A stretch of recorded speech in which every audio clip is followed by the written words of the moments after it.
Hello, this is Mike Garnier, otherwise known as Enlight Mike on JMG, and I am going to do a recap of what we talked about in the preliminary meetings and in the first class of the Fretboard Fluency course of 2023 because I forgot to record the first class.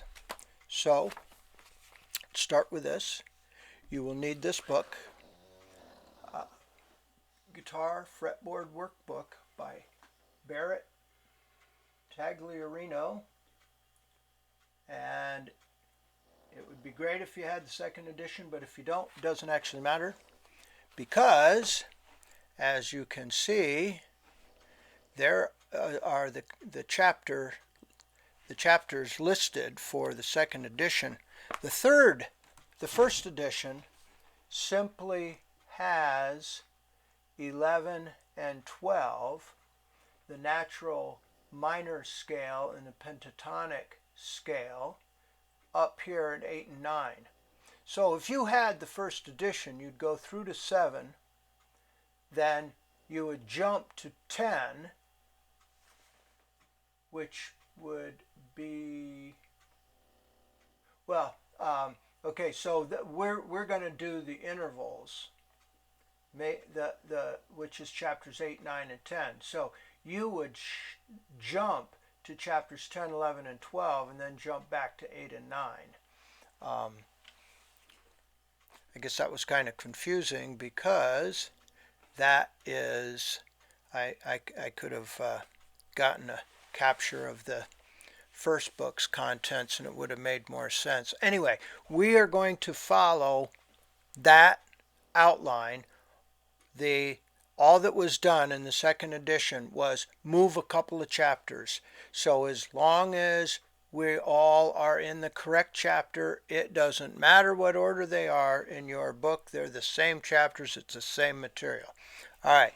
Now, next, on page 5 of the book, there are some bullet points right here.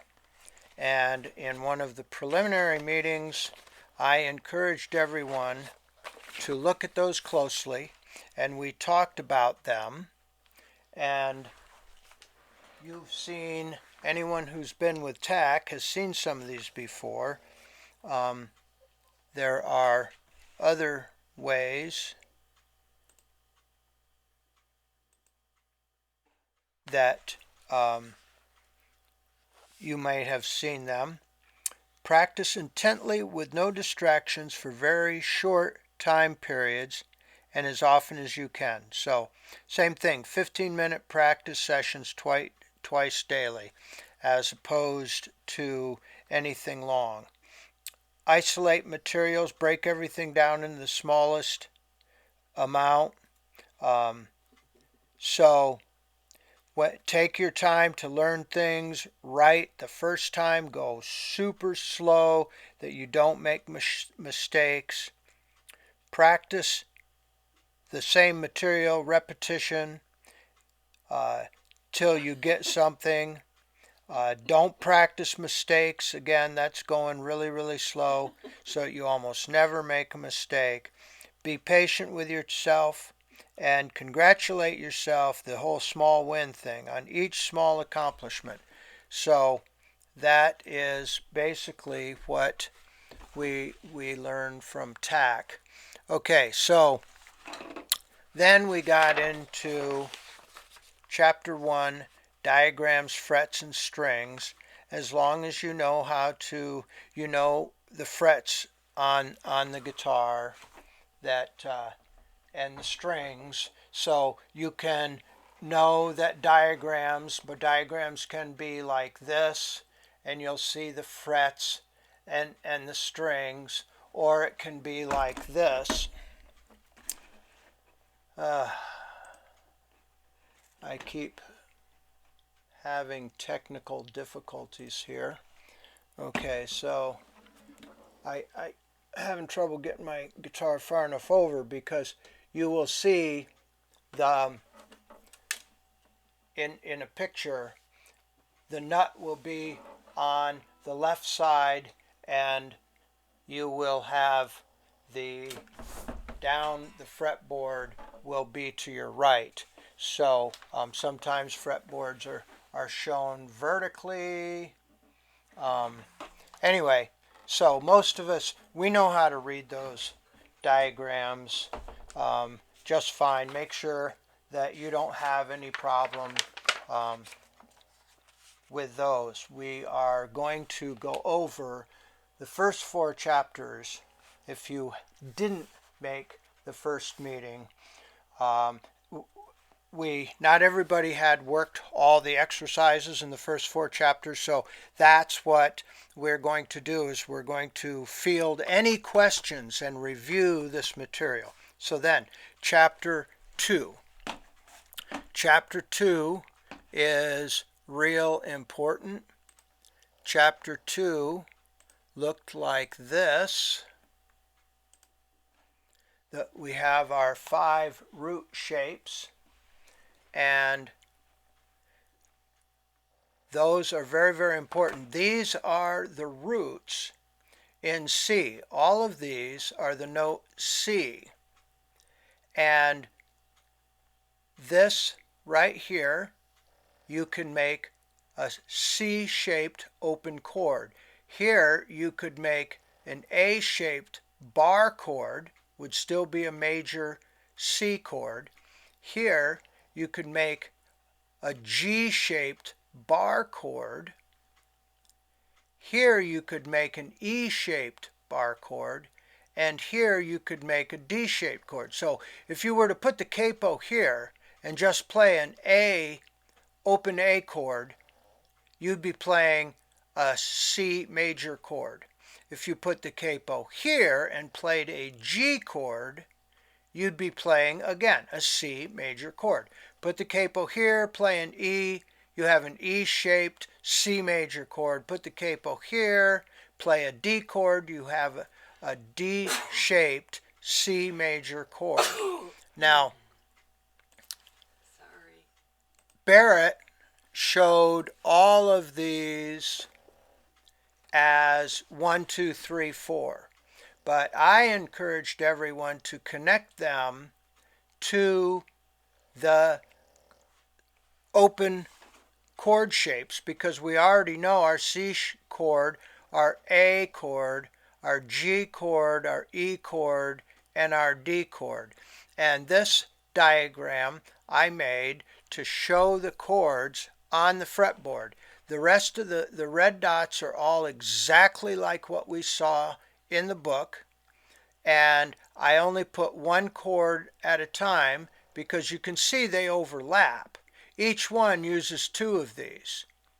So the C-shaped is these first 2, the A-shaped is the next 2, then between this one and the 6 and 1 string, that's the next shape, the G shape.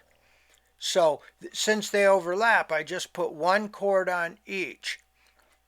If it's not totally important if you don't see that, but I feel strongly that it would be much easier to remember the C-A-G-E-D, caged, use the letters to label those shapes, because then those shapes make sense, and no matter what order they're in, they'll still make sense, as opposed to 1, 2, 3, 4, 5. Now, if I go to the key of A, right?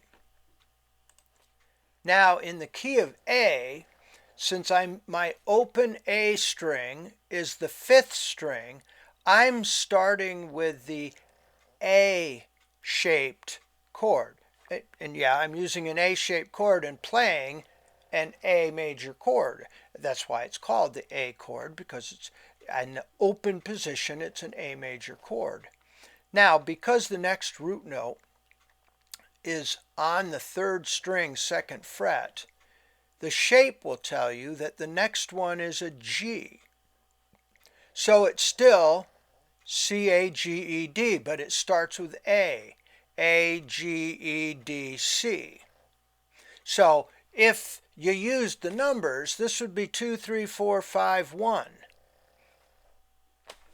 I don't know, 6 one, half dozen the other, but I just feel that it would be easier to remember them if you tie them together with chord shapes you're already familiar with. And the only thing you might have to do is recognize where the root notes are in those open chord shapes that you play. Okay, and these, here is the key of G. These are on JMG website under resources, and you'll see them. They're called the 5 root shapes, just like the second chapter of the book. Okay, so do all those exercises. There's quite a few of them, and that will really help you get all that down. So the third chapter covered whole steps and half steps. Now, here is the simple reality of whole steps and half steps. 1 fret is a half a step. A whole step is simply 2 half steps. So we want to think in terms of half steps or frets because it makes a lot more sense. So the major scale, instead of being whole, whole, half, whole, whole, whole, half, you call it 2 because it is literally 2. It's 2 half steps or 2 frets. 2, 2, 2, 1, 2, 2, 2, 1. Now you recognize that there's 12 frets in an octave, 12 half steps in an octave. So already your mind will understand the layout of music theory. As we get into, very shortly, we will get into intervals, and you will find that intervals are the secret to all of this. So this book helps us to see the major scale, the whole, whole, half, 2, 2, 1, 2, 2, 2, 1 on the fretboard.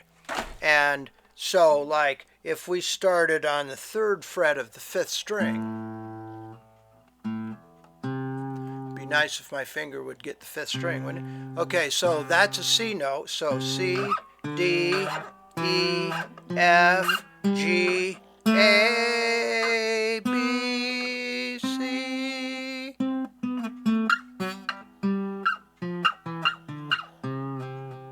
I can do the exact same thing. I can start with any note. I can start with any string, and it'll never change. Okay, so that's all that exercise.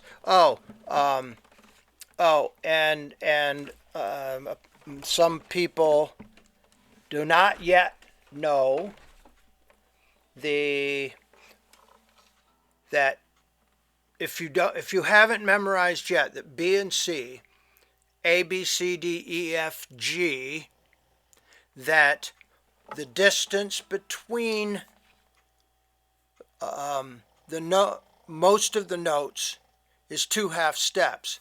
So you have A sharp B, B, C, C, C sharp D, D, D sharp E, E, F, F sharp G, G sharp A. So we need to know that B and C and E and F are the notes that are only a half step apart. So that the major scale formula and knowing that those 2 pairs of notes are together was the basic idea of that. And then note names in chapter 4, we're talking about how you can find the notes finding the natural notes, and you can do it by, if you know your string names, B, C, D, E, F, G, A, B, C, D, E, F, G. Okay, so you can just count. You can start at the 12th fret because you know B, B, E, E, G, G, D, D, A, E, E. And so I think pretty much in the first chapter you were supposed to know your string names. So that the other way is by your root shapes. So if we start on a C, or it is a C, but it doesn't matter if we start anywhere on the B string, 2 down, 2 frets towards the body, 2 frets higher in pitch, and the 5 string, that's one shape, happens to be a C chord. The next shape going from here, the 5th string, goes 2 frets higher and goes to the 3rd string, and that is your A chord with the root right there. Now from your 3rd string you go 3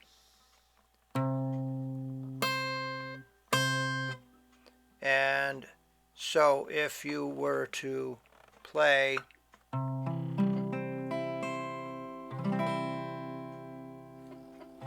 that is a C major chord in the G-shaped bar chord. Now we have, those are our C's, so if we play an E-shaped, bar chord, that is another C major, and those were our root notes, and now we move forward to, again, to the 4th string. Now, finally, we have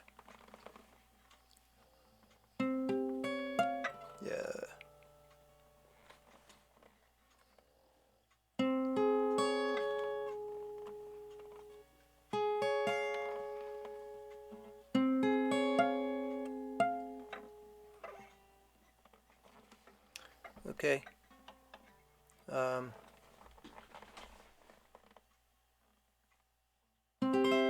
There it is. I'm not sure what I was doing wrong. Okay, there is from the 4th string, you go 3 down, back to the 2nd string, and that's full circle. This would be another C shape bar chord. Yep. There it is. So the point is not to necessarily be able to play those bar chords, although some people can and some people do. I've got the E shape down pretty well, and I'm trying to learn the A shape better. But the important thing is now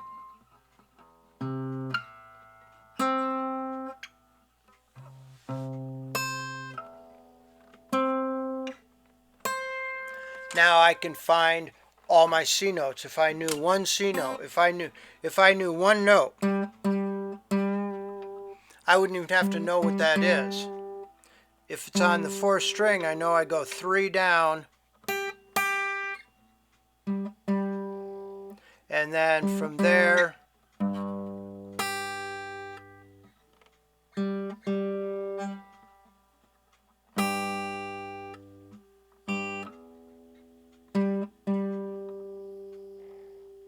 and notice that is the same as my open third string.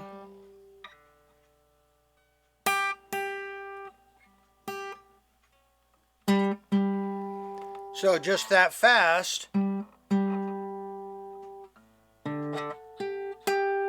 I found all my G notes. So that is chapter 4, and so we are going to go over chapters 5 and 6 the next time, and so the idea is to work all of the exercises in those first 4 chapters.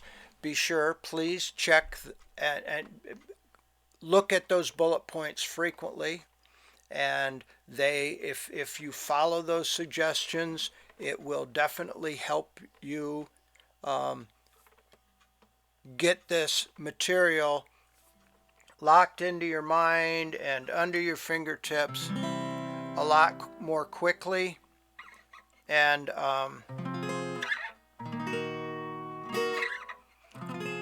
that's the goal here of this course. And so hopefully I have been able to remember all the things I talked about. We will be going over stuff again, and I will be recording the lessons from here on out, our Tuesday 7 p.m. meetings. All right. Thanks, and hope to see you this Tuesday.